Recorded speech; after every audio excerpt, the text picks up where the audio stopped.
Assalamu alaikum. Hi dear learners, how is going your IELTS preparation? তোমাদের IELTS writing প্রিপারেশনকে আরও strong এবং smart করার জন্য আমাদের আজকের এই আয়োজন। আশা করি নেক্সট লেকচারগুলো সহজে পেতে চ্যানেলটি সাবস্ক্রাইব করে রাখবে আর লাইক ও শেয়ারের মাধ্যমে অন্যদেরকে দেখার সুযোগ করে দিবে। কমেন্টসের মাধ্যমে তোমাদের নিজস্ব মতামত তুলে ধরবে, যাহা আমাদেরকে পরবর্তী লেকচারগুলো অ্যাকুরেটলি তৈরি করতে সাহায্য করবে। Okay then, let's shoot now. Today we are going to discuss how to describe a pie chart properly in your IELTS writing exam. Now come to the main discussion. আমরা আগে বলেছি যে আমরা আজকে আলোচনা করব how to describe A pie chart. একটা pie chart describe করতে গেলে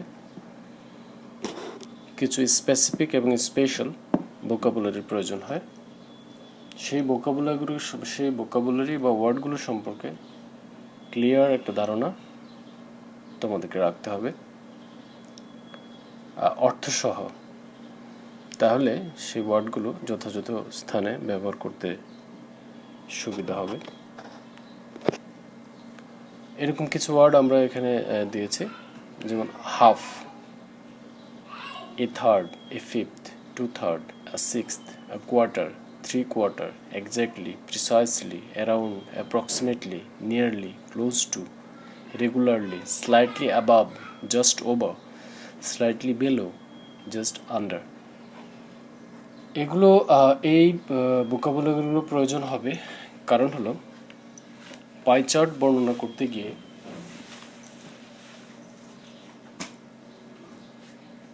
বিভিন্ন ফ্র্যাকশন চলে আসবে। সেই ফ্র্যাকশন বা ভগ্নাংশগুলো বর্ণনা করতে গিয়ে এই ধরনের ভোকাবুলারি বা ওয়ার্ডগুলোর প্রয়োজন হয়।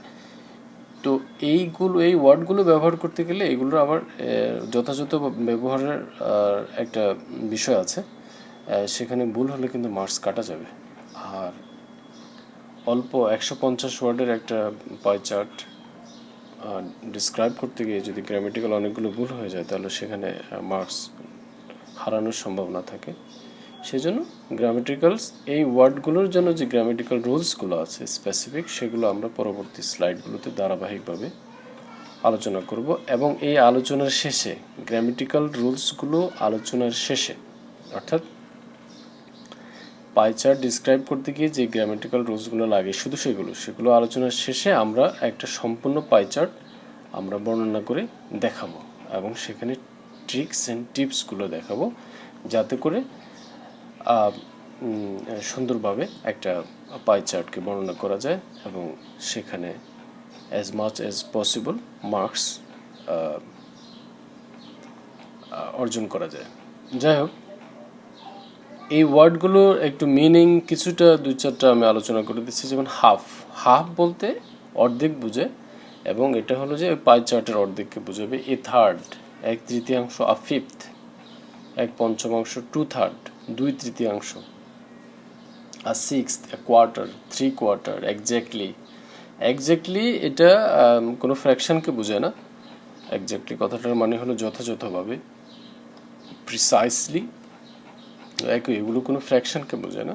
এগুলো অ্যারাউন্ড কথাটার মানে হলো অন অ্যান অ্যাভারেজ। যেটা এখানে অ্যারাউন্ড কথাটা বা আক্ষরিক অর্থ হলো বা স্বাভাবিক অর্থ হলো চারদিকে, কিন্তু আপনি যখন একটা পাই চার্ট বর্ণনা করতে যাবেন সেখানে অ্যারাউন্ড শব্দটা ব্যবহার করবেন অন অ্যান অ্যাভারেজ বোঝাতে।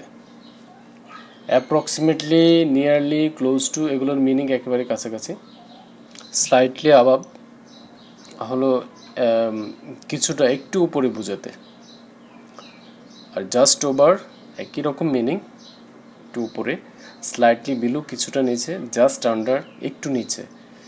তো এগুলো প্রয়োজন হয়, আমি আগে বলেছি, ফ্র্যাকশন ডিসক্রাইব করতে গেলে। যাই হোক, আমরা পরবর্তী স্লাইডে চলে যাচ্ছি। এখানে 1/4, 1/3 ইত্যাদি একাংশ ব্যতীত অন্য সকল ভগ্নাংশের ক্ষেত্রে প্লুরাল হয়। অর্থাৎ একাংশ যেগুলো বোঝায়, 1/4, 1/3, এগুলোর ক্ষেত্রে শুধুমাত্র সিঙ্গুলার হবে। এগুলো হচ্ছে একাংশ ব্যতীত অন্য যে ফ্র্যাকশনগুলো বোঝাবে সেগুলোর ক্ষেত্রে প্লুরাল হবে। যেমন ধরুন 3/7 of the tank water have been wasted. 3/7 এখানে একাংশ বোঝায়নি, এখানে 3/7 বুঝেছে। 3/7 অর্থাৎ 7/3 of the tank water have been wasted, সেজন্য এটা প্লুরাল হয়েছে। এখানে দেখুন হ্যাভ বিন ওয়াস্টেড হয়েছে, এটা তো সিঙ্গুলার হলে হ্যাজ বিন হতো, প্লুরাল সেন্স হতে হ্যাভ বিন এখানে বসেছে। I have written 2/3 of the letter. আমরা পরের উদাহরণটিতে চলে যাই। 1/4 of the glass is empty. দেখেন 1/4 1/4 আমরা বলেছি একাংশ যেগুলো বোঝাবে সেগুলো সিঙ্গুলার সেন্সে ব্যবহার হবে। দি glass is empty, singular sense হওয়াতে এখানে ইজ বসেছে। 1/3 of the population is unemployed. 1/3 যেহেতু বুঝেছে এটা সিঙ্গুলার সেন্সে ব্যবহৃত হয়েছে, ইজ 1/3, সে কারণে ইজ হয়েছে। ওকে, পরবর্তী স্লাইডে যাচ্ছি আমরা। অ্যাডজেক্টিভের আগে দি বসালে তা প্লুরাল কমন নাউনে পরিণত হয়, যেমন the rich are not always happy. এখানে রিচ এটা একটা অ্যাডজেক্টিভ, এর আগে দি বসানোতে পুরো বিষয়টা একটা প্লুরাল কমন নাউনে পরিণত হয়েছে, যেটা প্লুরাল সেন্সে ব্যবহার হবে। লক্ষ্য করুন আর বসেছে এখানে, দ্য রিচ আর, দ্য পুয়ার লিভ। প্লুরাল সেন্সে বুঝেছে বলে এটা লিভ হয়েছে, আদারওয়াইজ এটা কি হতো, সিঙ্গুলার সেন্সে বুঝলে এটা লিভস হতো। প্লুরাল সেন্সে বুঝেছে the poor live very hard life. আচ্ছা, brace, dozen, fathom, gross, head, pair, yoke, 100,000 ইত্যাদি নাউনের আগে যদি নির্দিষ্ট সংখ্যাবাচক বিশেষণ থাকে তাহলে এদের প্লুরাল হয় না। শি গেভ মি 700 টাকা, এখানে 100 কথাটার আগে 7 থাকাতে এটা আর প্লুরাল হয়নি। She bought 3 pair of shoes, দেখুন এখানে পেয়ার্স হয়নি, পেয়ার হয়েছে, কারণ হলো 3 আগে উল্লেখ করে দিয়েছে, 3 নির্দিষ্ট সংখ্যাবাচক হতে এটা আর প্লুরাল হয় নাই, সিঙ্গুলার সেন্সে ব্যবহৃত হয়েছে। কিন্তু উক্ত ওয়ার্ডগুলোর আগে যদি অনির্দিষ্ট সংখ্যাবাচক বিশেষণ থাকে তাহলে এদের প্লুরাল রূপ ব্যবহৃত হয়। যেমন hundreds of men went there, hundreds একটা অনির্দিষ্ট সংখ্যা, শত শত, কত শত সেটা আমরা জানি না, শত শত, সেজন্য এখানে প্লুরাল সেন্সে ব্যবহার হয়েছে। এখানে ম্যানটা হয়ে গেছে MEN, মেন, তার মানে হলো এটা প্লুরাল হয়েছে, ম্যানের প্লুরাল হয়েছে মেন।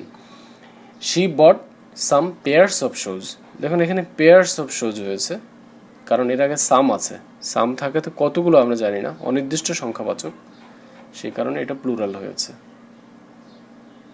নির্দিষ্ট দৈর্ঘ্য বা পরিমাণকে একত্রে বোঝালে সিঙ্গুলার ভার ব্যবহৃত হয়। নির্দিষ্ট দৈর্ঘ্য বা পরিমাণ যদি সেটা একত্রে বোঝায়, যেমন 50 miles is a long distance.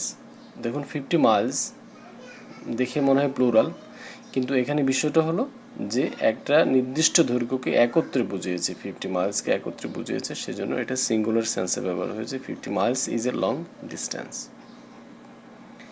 General ways to talk about percent, percent নিয়ে আমরা যখন কথা বলবো আমাদের কথাগুলো এরকম হবে, a small or large fraction is coffee.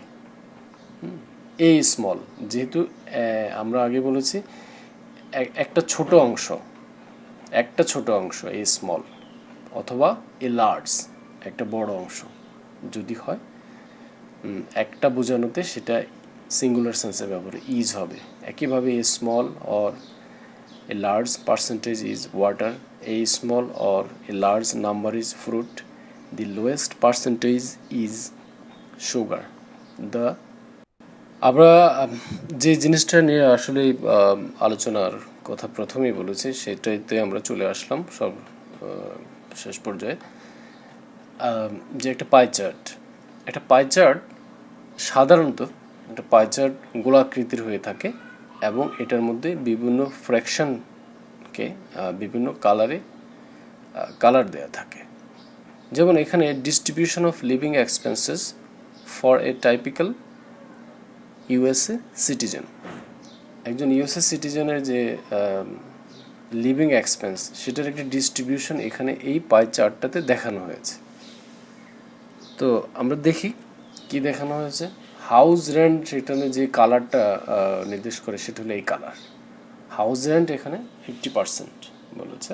Food এটা orange colour orange or nearly red colour, এটা বুঝিয়েছে 25%।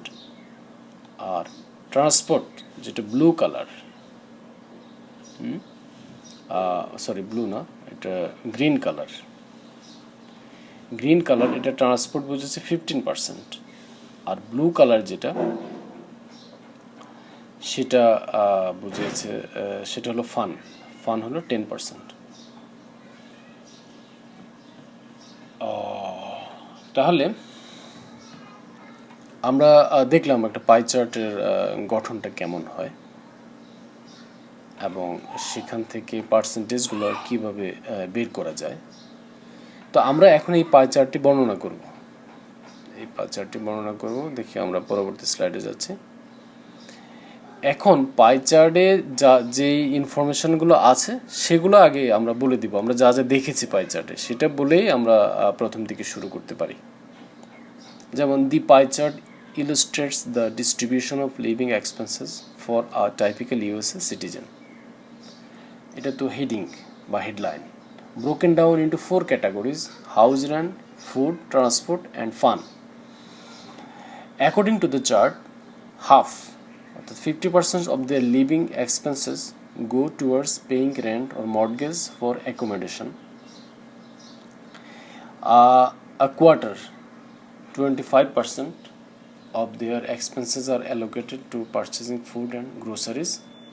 15% of their expenses are dedicated to transportation, including costs such as fuel, public transportation fares, or vehicle maintenance. 10% of their expenses are budgeted for recreational activities or entertainment, referred to here as fun. এটা হলো যে পাই চার্টে যা ছিল সেগুলো আমরা বলেছি।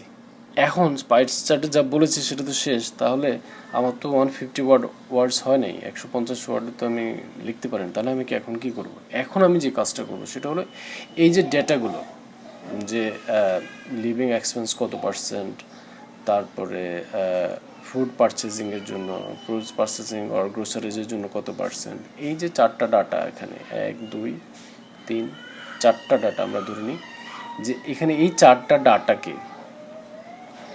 আমরা আরও বেশি ওয়ার্ডে, আরও বেশি লেখাতে কীভাবে পরিণত করব। সেটা হলো আমরা যেটা করব যে এখানে আমরা কম্পেয়ার অ্যান্ড কন্ট্রাস্টের মাধ্যমে এই সেন্টেন্সগুলোকে আমরা ডেভেলপ করব।